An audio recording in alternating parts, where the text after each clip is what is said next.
Baik, bismillahirrahmanirrahim. Assalamualaikum warahmatullahi wabarakatuh. Yang terhormat Ibu Syita Fati Atna dan Ibu Dita Aldila Krisma, selaku dosen pengampu mata kuliah Statistika Deskriptif. Di sini kami dari kelompok 2 akan memaparkan hasil diskusi kelompok kami mengenai analisis data penanganan konten negatif pada media sosial.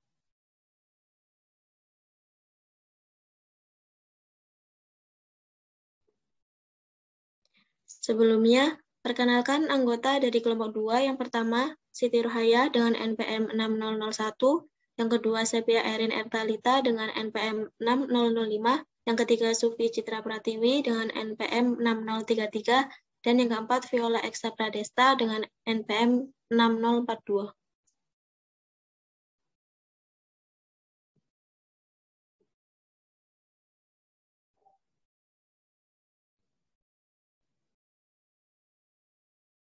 Baik, langsung saja untuk yang pertama, yaitu mengenai analisis permasalahan akan dipaparkan oleh Mbak Sepia Erin. Kepadanya waktu dan layar saya persilahkan. Baik, terima kasih atas kesempatannya. Yang pertama yaitu analisis permasalahan. Di sini itu merupakan tabel dari penanganan konten negatif pada media sosial periode Januari 2018 sampai Oktober 2021. Media sosial yang pertama yaitu Facebook, Instagram, dan WhatsApp. Jumlah pemblokirannya yaitu 40.944. Yang kedua, Google dan YouTube. Jumlah pemblokirannya 7.094. Yang ketiga, file sharing. Jumlah pemblokirannya 4.762. Yang keempat, Telegram. Jumlah pemblokirannya 1.531. Yang kelima, TikTok. Jumlah pemblokirannya 148. Yang keenam, WeChat, jumlah pemblokirannya 165. Yang ketujuh, Line, jumlah pemblokirannya 22. Data di atas adalah banyak penanganan konten negatif pada media sosial di Indonesia. Dari bulan Januari tahun 2018 hingga bulan Oktober tahun 2021.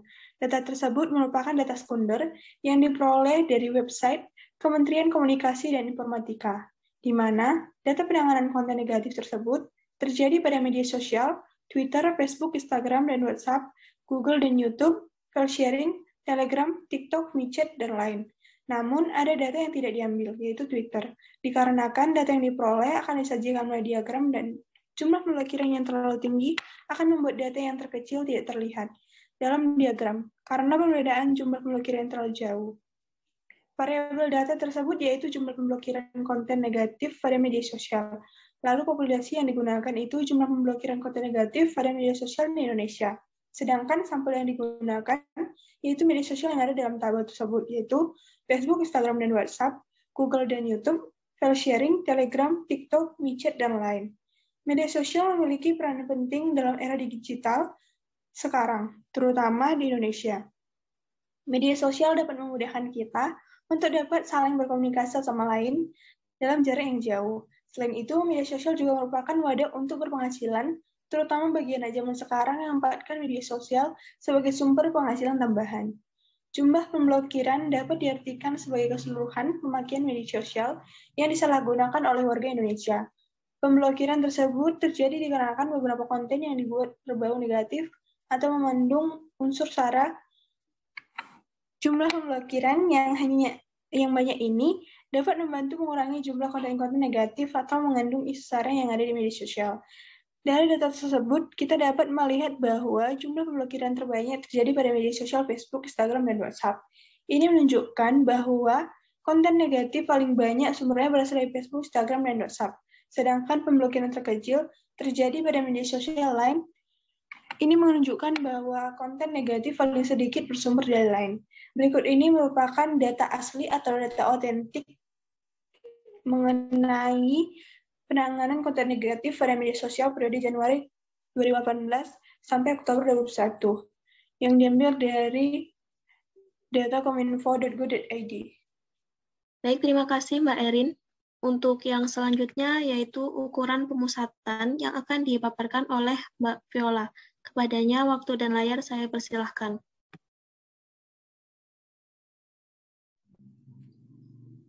Terima kasih atas kesempatannya. Selanjutnya yaitu ukuran pemusatan. Yang pertama, rata-rata atau mean. Rata-rata sering disebut rata atau rataan dan dapat disebut juga sebagai mean. Untuk mendapatkan rata-rata dari data yang ada, maka perlu menjumlahkan semua data, kemudian dibagi dengan banyaknya data.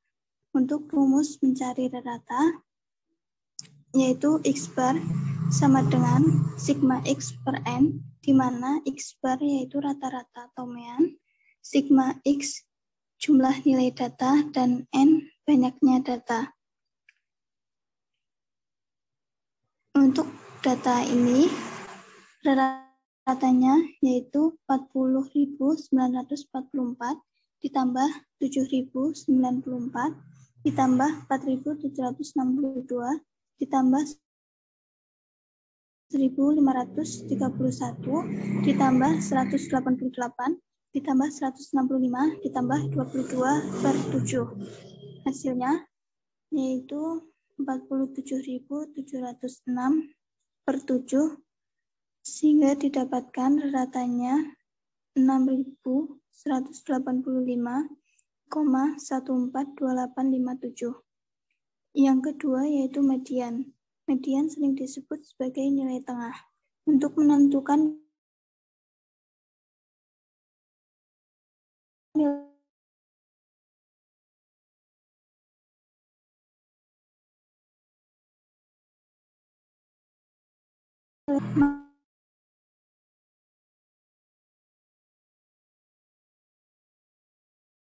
maka perlu mengukur besar. Bila banyak data bernilai genap, maka kedua berikut merupakan rumus mencari median, di mana untuk jumlah data ganjil maka letak X yaitu setengah N plus 1. Dan jika jumlah data genap maka letak median yaitu setengah dikali X1 per 2N plus X1 per 2 kali N plus 1.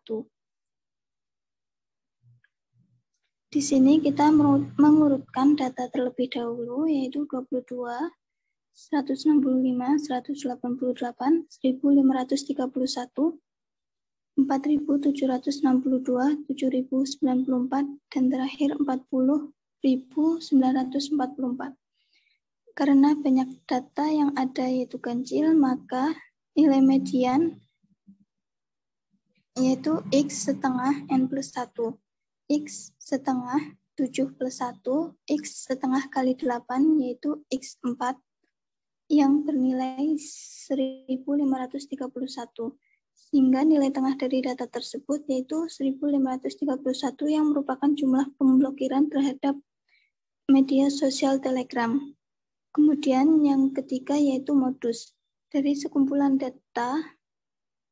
dari sekumpulan data yaitu objek yang paling sering muncul atau objek dengan frekuensi tertinggi. Dari data yang ada, maka dapat disimpulkan bahwa modusnya yaitu media sosial Facebook, Instagram, dan WhatsApp dengan jumlah pemblokiran 40.944. Selanjutnya saya kembalikan ke moderator.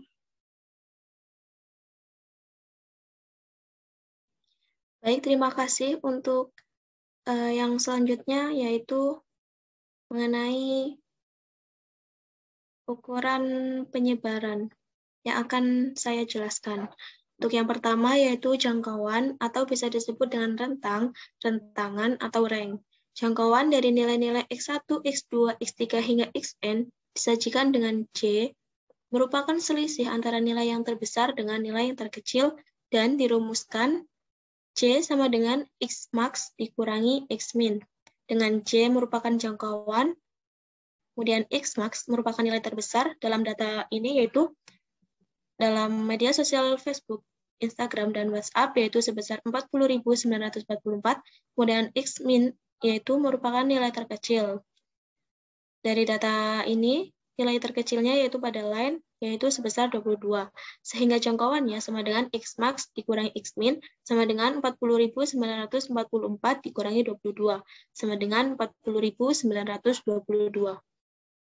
Yang kedua yaitu rata deviasi. Misalnya diketahui N buah nilai X1, X2, X3 hingga Xn. Kemudian misalnya rata nilai-nilai tersebut ialah mu. Jarak antara masing-masing XI dengan mu disebut deviasi antara masing-masing XI dengan mu. Berikut merupakan tabel kerja untuk menghitung rata deviasi.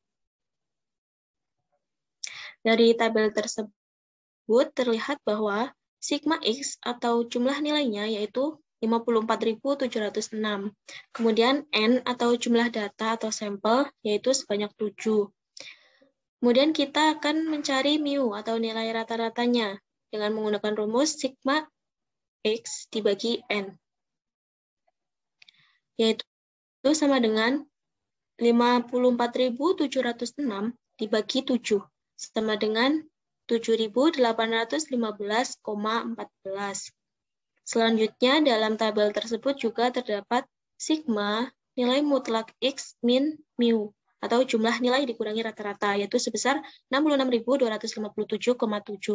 Sehingga, untuk menghitung rata deviasinya, yaitu RD, sama dengan sigma nilai mutlak X min mu dibagi dengan N, sama dengan 66.257,7 dibagi 7, sama dengan 9.465,38.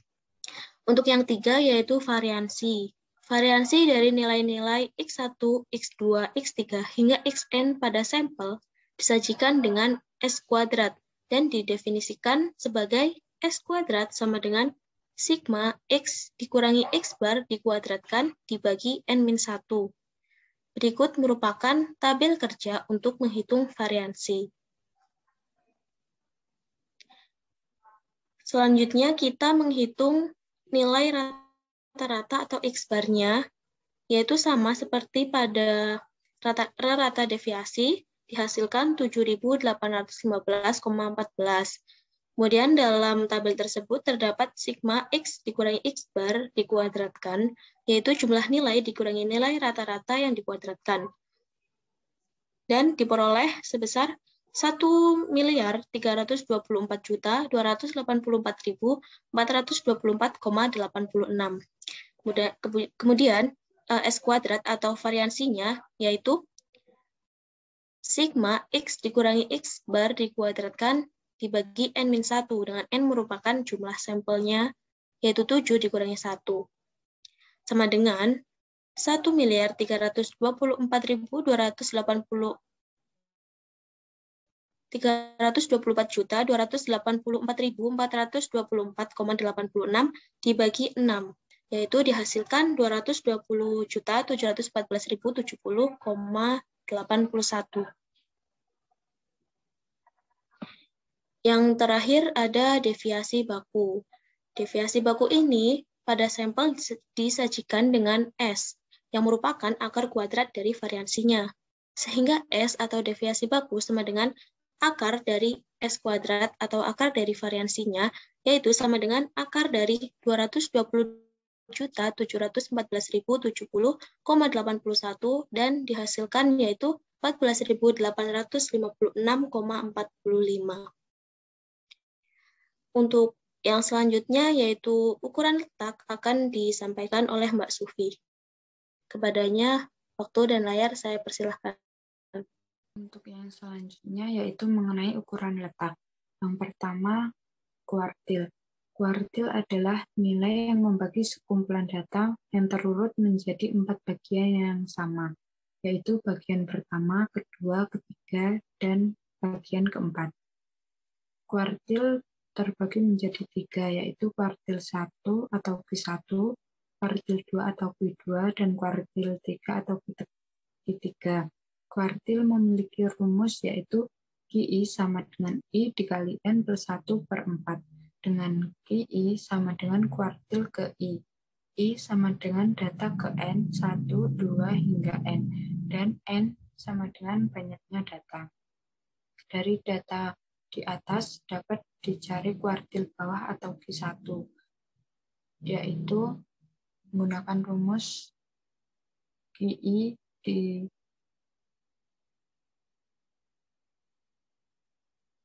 menggunakan rumus di atas tadi, sehingga ukuran letak Q1 diperoleh 1 dikali 7 plus 1 per 4 sama dengan 8 per 4 sama dengan 2. Sehingga nilai Q1 dapat dihitung menggunakan rumus Q2 ditambah 0 dikali X3 min X2 sama dengan 165 ditambah 0 dikali 188 dikurangi 165. Sehingga nilai Q1 sama dengan 165. Kemudian ada kuartil tengah atau Q2. Masih menggunakan rumus yang sama, mencari letak kuartilnya Q2 diperoleh 4, sehingga Q2 dapat dihitung menggunakan rumus X4 ditambah 0 dikali X5 min X4 sama dengan 1531 ditambah 0 dikali 4762 dikurangi 1531, sehingga nilai Q2 didapat 1531. Untuk yang ketiga yaitu kuartil atas atau Q3. Letak kuartil Q3 diperoleh 6, sehingga nilai Q3 dapat dihitung menggunakan rumus X6 ditambah 0 dikali X7 min X6 sama dengan 7094 ditambah 0 dikali 40944 dikurangi 7094, sehingga nilai Q3 diperoleh 7094. Untuk yang kedua yaitu desil. Desil adalah nilai yang menandai batas interval dari sebaran frekuensi yang berderet dalam 10 bagian sebaran yang sama. Desil memiliki rumus DI sama dengan I dikali N plus 1 per 10, dengan DI sama dengan desil ke I. I sama dengan data ke N, 1, 2, hingga N, dan N sama dengan banyaknya data. Untuk yang pertama, mencari desil ke 1, menggunakan rumus desil sehingga letak desil pertama diperoleh 0,8.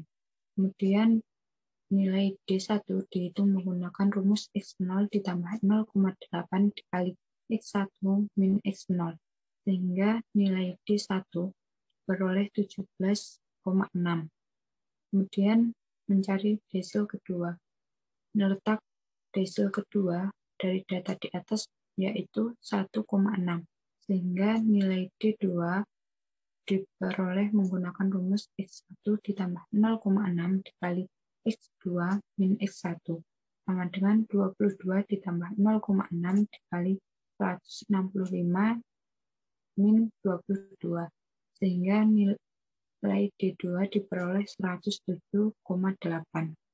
Untuk desil yang ketiga, letak desil ketiga berada pada 2,4, sehingga nilai D3 diperoleh X2 ditambah 0,4 dikali X3 min X2 sama dengan 165 ditambah 0,4 dikali 188 dikurangi 165, sehingga nilai D3 diperoleh 174,2.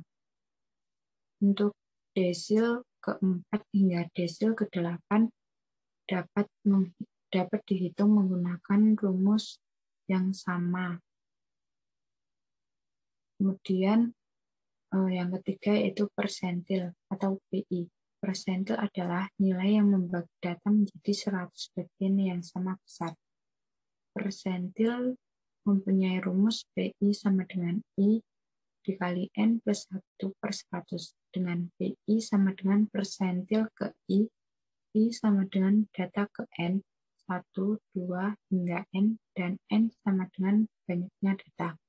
Untuk mencari persentil ke 1, terlebih dahulu mencari letak persentilnya, yaitu menggunakan rumus PI sama dengan I dikali N plus 1 per 100, sehingga letak persentil pertama dari data di atas yaitu 0,08, hingga nilai PI dapat dihitung menggunakan rumus X0 ditambah 0,08 dikali X1 min X0 sama dengan 0 ditambah 0,08 8 dikali 22 min 0.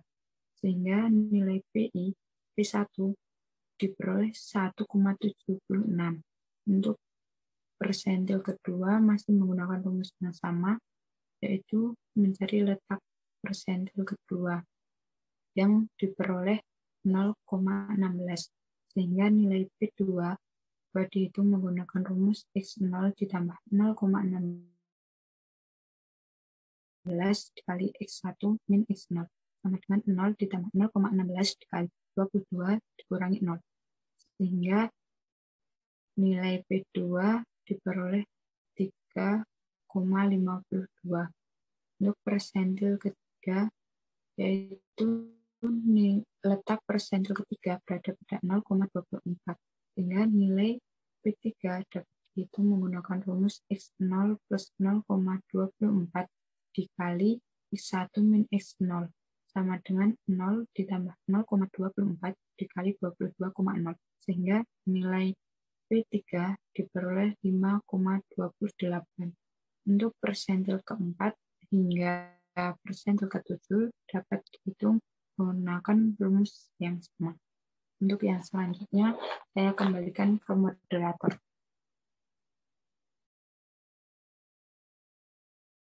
Baik, terima kasih. Untuk yang selanjutnya, yaitu mengenai interpretasi dengan program R yang akan dijelaskan oleh Mbak Viola.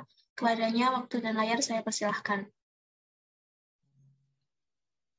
Baik, selanjutnya yaitu interpretasi dengan program R. Yang pertama yaitu diagram batang. Di sini terdapat diagram batang terkait penanganan konten negatif pada media sosial. Untuk nilai 1, 2, hingga 7 yaitu kode untuk nama sosial media dan untuk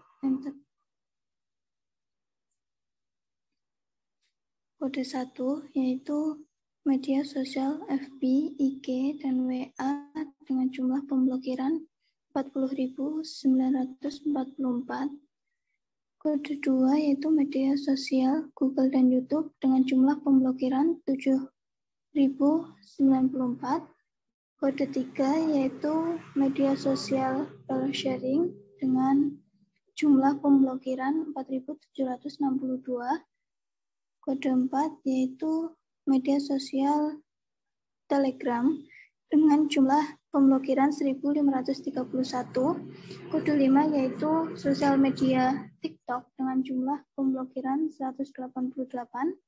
Kode 6 yaitu media sosial WeChat dengan jumlah pemblokiran 165. Dan terakhir kode 7 untuk sosial media lain dengan jumlah pemblokiran 22. Di bawah ini yaitu sintaks untuk membuat diagram batang. Yang kedua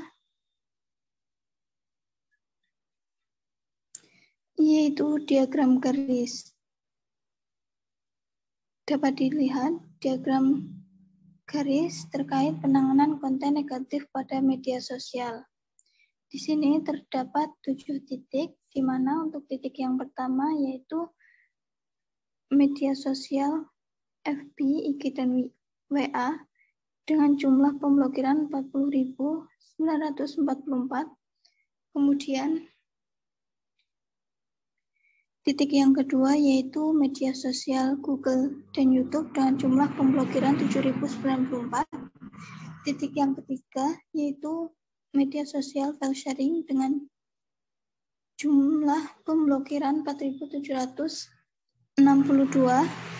Yang keempat yaitu media sosial Telegram dengan jumlah pemblokiran 1.531. Yang kelima yaitu media sosial TikTok dengan jumlah pemblokiran 188. Yang keenam yaitu media sosial WeChat dengan jumlah pemblokiran 165. Dan terakhir media sosial lain dengan jumlah pemblokiran 22. Selanjutnya yaitu sintaks untuk membuat diagram garis. Yang ketiga yaitu diagram lingkaran penanganan konten negatif pada media sosial.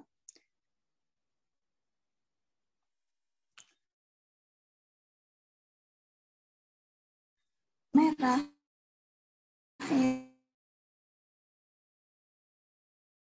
dengan 74,84%. Selanjutnya, kuning terkait Google dan YouTube, yaitu 12,97%. Hijau file sharing dengan 8,7%. Tosca, yaitu media sosial Telegram dengan 2,8%. Dan selanjutnya, untuk biru muda, yaitu sosial media TikTok, biru tua, media sosial micet, dan terakhir ungu, media sosial lain. Berikut merupakan sintaks untuk membuat diagram lingkaran.